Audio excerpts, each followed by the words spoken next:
So last week, I fired one of my clients. And in this video, I'm gonna take you through that story, why I had to do that, so that you can avoid some of the mistakes that were made there and then also know how to properly price your services. So basically what happened was I partnered up with this client at the beginning of my copywriting journey when I was charging less for my services and kind of just working with anyone. I wasn't niche down. I was just kind of like looking to build my portfolio. So I partnered with this client for a lot less than I would charge for the same services now.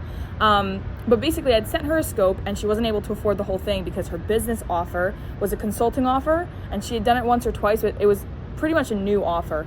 And so I was going to be scripting YouTube videos for her twice a week and I was only charging $500 a month. This is a brand new YouTube channel. She didn't have a ton of traffic. And basically the goal was just to book calls, get her clients so she could start generating some income, and then she would be able to pay me more and broaden the scope. I'd be able to run her email marketing, other things. But at the time, she could only afford $500 a month. So basically, I had just sent her a revised scope from what I would normally offer in a full package. And I was like, okay, this is what I can do. I can do 2 YouTube videos a week, $500 a month, which wasn't terrible. But normally, I wouldn't even work for someone for $500 a month, regardless of what the scope was. So basically, that was the scope. And what happened was, and this is what generally happens with lower paying clients, is they wind up becoming the most needy clients. So I was talking to her every day, answering questions, wound up having to go and do all of the research for the scripts, which as a script writer, that's not your job. It's not your job to go and be the expert in the field. Like, for example, if someone is consulting on business or trading or fashion or whatever it is, it's not your job to then be the expert when writing the script. It's your job to get the information from that expert, ask them a bunch of questions, and then compile it into a script. But basically what happened was she wanted me to go and get her the information that she was supposed to be the expert on and then turn it into a script that she could just read off on camera, which I explained to her is going to be problematic if people come to her for her consulting and she doesn't actually understand what she's talking about, because me as a script writer is just finding the information and telling her what to say. Then I become the expert in both script writing and the actual subject she's talking about. So what I realized was the lower paying clients were the clients that needed the most hand-holding, and my higher paying clients would just give me the scope, I would complete the task, send it to them, and they were good to go. Maybe 1 or 2 revisions, but generally they were just like thumbs up, fire emoji, that looks great, post it. And the clients that were paying the least amount of money with the smallest budgets were the ones that were so needy and needed the details and needed the revisions and had a million questions and needed to jump on a million calls. And I was spending so much time holding this client's hand that I just sent her a text, I'll finish this month's worth of work and then I can refer you on to someone else. But I wasn't going to continue doing that and spending more time on a $500 a month client than I was spending with $3,000 a month clients.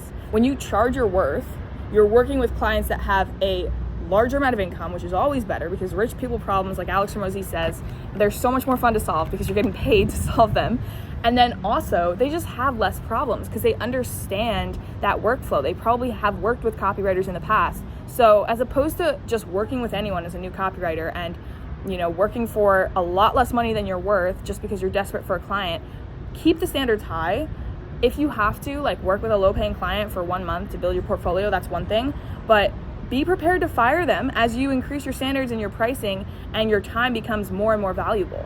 Because if you're spending hours and hours and hours answering questions for someone and researching and doing all this work and you're not getting paid for it, then that's hours and hours and hours and thousands of dollars that you're missing out on. Because if you had one good $3,000 a month client that you're just spending a couple hours a week on, that is so much more high leverage than if you're spending all this time trying to get every detail right for a client that isn't really even running a business. So that's all to say, just be super high with your standards.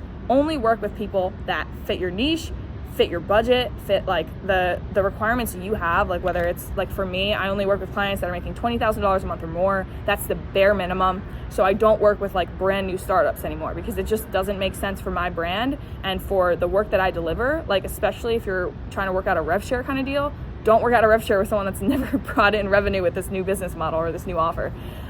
So hopefully that's helpful. Just keep your standards high. Charge higher prices. There are people willing to pay them. You just have to be consistent and actually require people to meet that standard, as opposed to caving in and giving them a revised scope and just kind of going with whatever they'll give you.